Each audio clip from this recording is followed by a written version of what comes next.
Hi everyone, Nate here.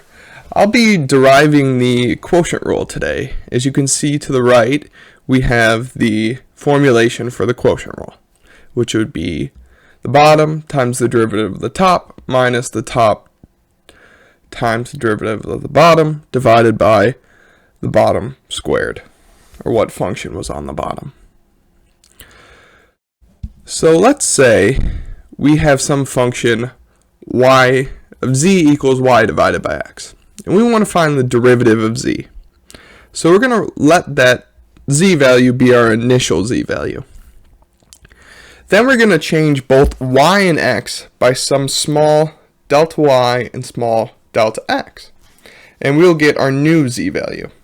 And I'll denote this z value as z sub f, which is our final z value. And if we want to know the change in z, we would look at final minus initial. So if we do that, this is what we have, which is our expression for z sub f minus our expression for z sub I. Finding a common denominator, we have this.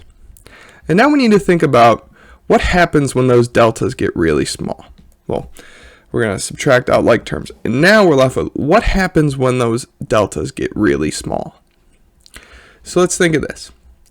If we're adding some delta x, which let's say is 1 divided by a million, so 0.0001, plus 5, that is about 5. So really, x plus delta x is just x, as those deltas get really small. As they get really small, we're going to replace the delta notation with infinitesimals. So we're going to replace that delta with d.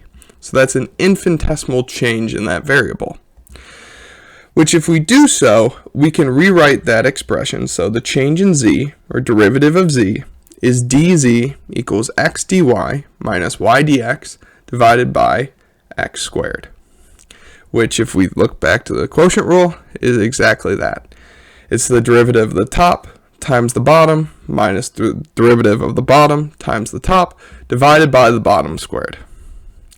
Thank you. See you in my next video.